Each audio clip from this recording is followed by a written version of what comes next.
Hello everyone, welcome back to my channel learning station. तो कैसे हैं आप लोग। आज की वीडियो में हम करने वाले हैं हिंदी के मोस्ट इम्पोर्टेंट टॉपिक, जिसका नाम है भाषा और चिंतन। तो वीडियो में बिल्कुल एंड तक बने रहिएगा, क्योंकि ये बहुत ही इम्पोर्टेंट टॉपिक है जो सीटेट के पेपर में हर बार पूछता है। तो चलिए देखते हैं फिर। अगर आपको इसकी पीडीएफ चाहिए तो टेलीग्राम का लिंक मैं डिस्क्रिप्शन में दे दूँगी, आप टेलीग्राम से ज्वाइन हो जाइएगा, आपको वहाँ इसकी पीडीएफ मिल जाएगी। एक बार आप यहाँ पढ़ लीजिएगा और दोबारा रिवाइज़ कर लेंगे वहाँ पीडीएफ से जाके, तो फिर आपको चीज़ें भूलेंगी नहीं। और अगर आप चैनल पे पहली बार विज़िट कर रहे हैं या फिर अभी तक आपने चैनल को सब्सक्राइब नहीं किया है, तो चैनल को सब्सक्राइब कर लीजिए, क्योंकि आपकी ये जो क्लासें पेपर के समय तक चलने वाली है और आने वाली वीडियोज़ बहुत ही यूज़फुल और इम्पोर्टेंट होने वाले हैं, तो वो वीडियो आपको मिल सके, इसीलिए आप चैनल को सब्सक्राइब कर लीजिए। तो चलिए शुरू करते हैं भाषा और चिंतन। तो देखिए भाषा क्या है, अपने विचारों को दूसरों तक पहुंचाना ही भाषा कहलाता है। भाषा और विचार में गहरा संबंध होता है। मान लीजिए जैसे अभी आपको कोई बात बोलनी है, तो आप बोल के ही तो किसी को पहुंचाओगे। मुझे आपको बताना है तो मैं बोल ही तो रही हूँ। तो ये जो मेरे विचार हैं और भाषा है, ये एक दूसरे तक पहुंचाना है, क्या होता है, भाषा कहलाता है। भाषा और विचार का गहरा संबंध होता है। आगे देखिए, अभी आपको समझ में आ जाएगा। देखिए भाषा विकास के सिद्धांत। पहला है परिपक्वता का सिद्धांत, यानी कि प्रिंसिपल ऑफ मैच्योरिटी। परिपक्वता से अभिप्राय है कि भाषा अवयवों एवं स्वरों पर नियंत्रण होना। क्या है, जैसे मान लीजिए जीभ, जैसे देखिए यहाँ लिखा है एग्जाम्पल, बोलने में जीभ, गला, तालु, होठ, दांत तथा स्वर यंत्र आदि परिपक्व होते हैं, तो भाषा पर अच्छा नियंत्रण होता है और अभिव्यक्ति यानी विचारों का आदान प्रदान भी अच्छा होता है।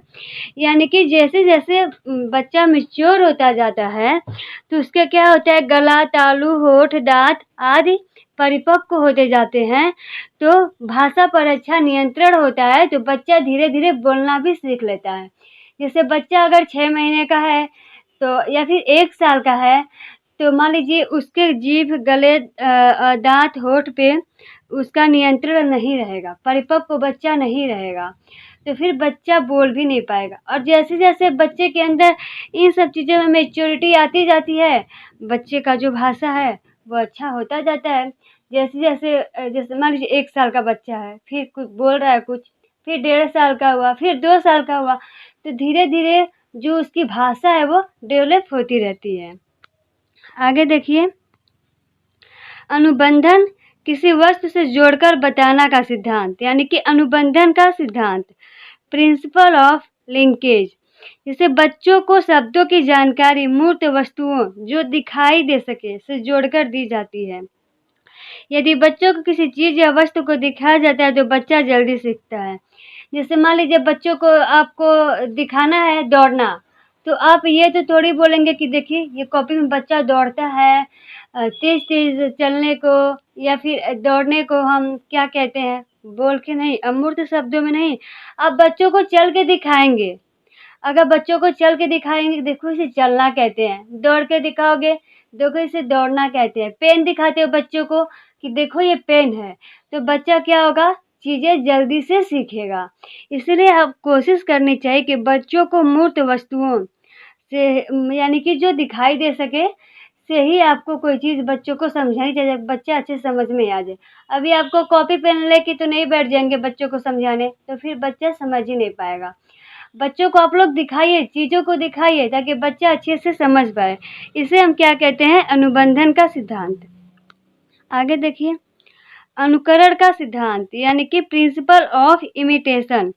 मनोवैज्ञानिकों के अनुसार बालक अपने परिवारजनों तथा साथियों की भाषा का अनुकरण करके सीखते हैं। जैसे बच्चा जिस परिवेश में है उसी का अनुकरण करके सीखता है।